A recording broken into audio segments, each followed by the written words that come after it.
Hello, 8th grade students. This is Mr. Roush giving you the third part in our Great Depression FDR series. Today we're going to talk about life during the Depression. Now, our guiding question is, what impact did the Great Depression have on the American people, and how did they adapt to compensate for the struggling economy? So we're going to talk about life during the Depression and all the different ways that they adapted to it. Not every worker lost their job during the Depression. Not every family needed aid. Most Americans, however, had to make do with less. Less income, less food, and less security. They would have to pull together and save money everywhere where they could.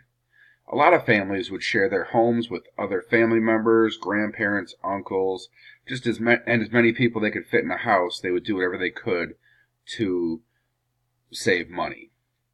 The school enrollment actually increased since there were no jobs for the kids to have.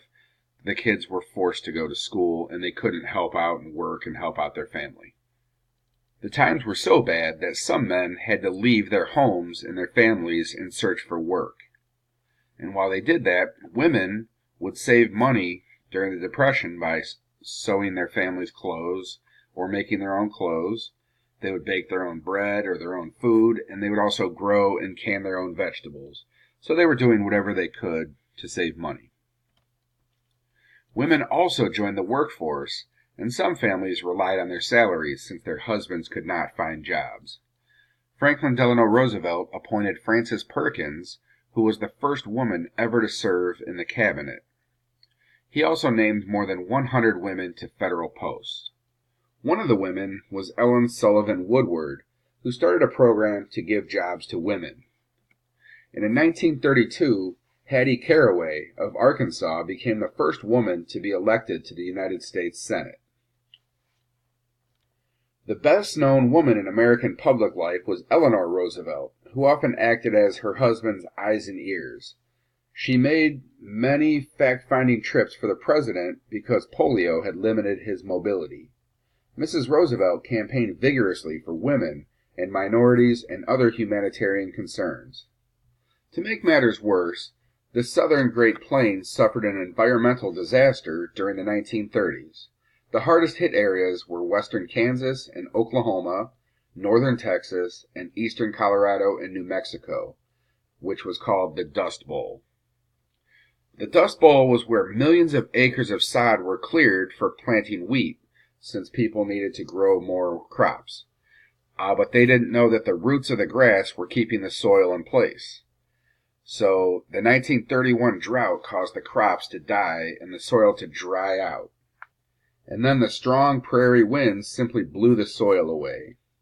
Each storm stripped away more soil. One storm in 1934 carried about 300 million tons of soil, depositing some of it on ships 300 miles out in the Atlantic Ocean. People were calling these storms black blizzards. And because of the drought in the plain states, a lot of people had to leave their farms and leave their homes to go find work. And these people were called migrant workers. And they were workers who left their farms to harvest fruit and vegetables or crops from place to place. They would migrate and go to wherever there was work. In the South, more than half of the African American population didn't have a job. African Americans who lived and worked in southern cities found their jobs taken by white people who had lost theirs. The collapse of farm prices crushed the African American farmers. Seeing more opportunity, about 400,000 African American men, women, and children migrated to northern cities during the decade of the 1930s. These migrants did not fare much better there, however. The jobless rate for African Americans remained high. African Americans did make some political gains during the Depression.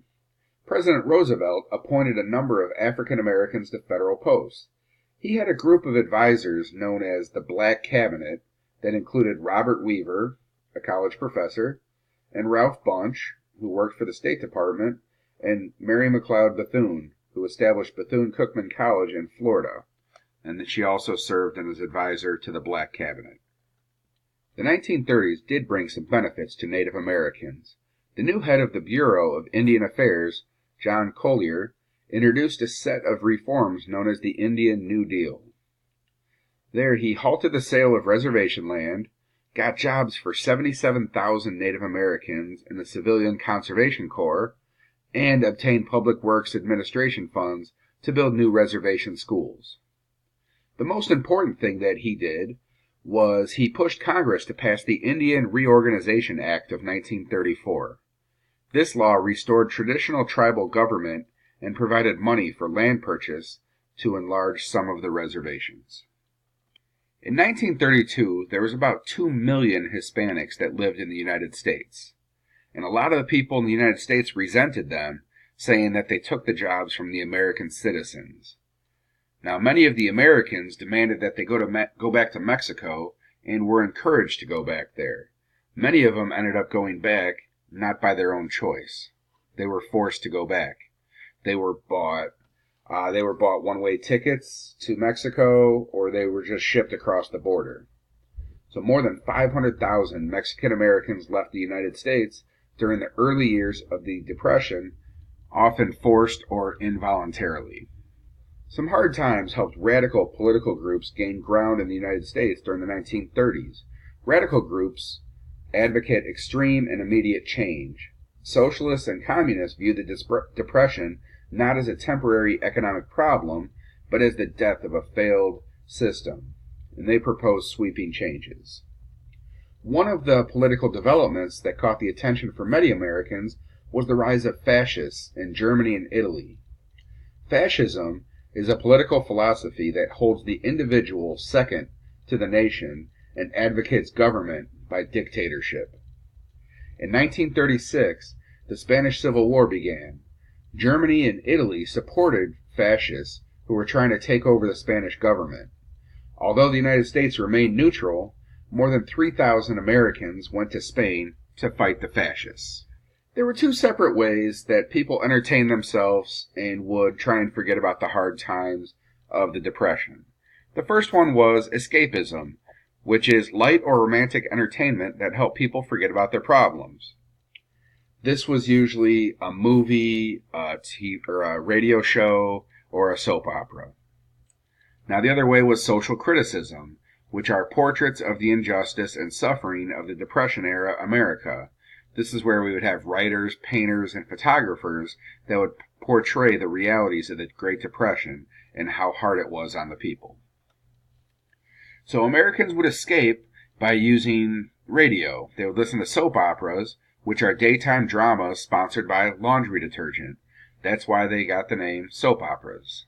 They also had adventure programs on the radio, such as Dick Tracy, Superman, and the Lone Ranger. And people would also go to the movies to go watch certain movies like The Grapes of Wrath, which was a screen version of John Steinbeck's powerful novel about farm families fleeing the Dust Bowl, and also Gone with the Wind, which was set in the Civil War era, and that also portrayed people coping with hard times. So that brings us back to our guiding question. What impact did the Great Depression have on the American people, and how did they adapt to compensate for the struggling economy? So think about everything that we learned there. And that's all we have for today. Thank you. Have a great day.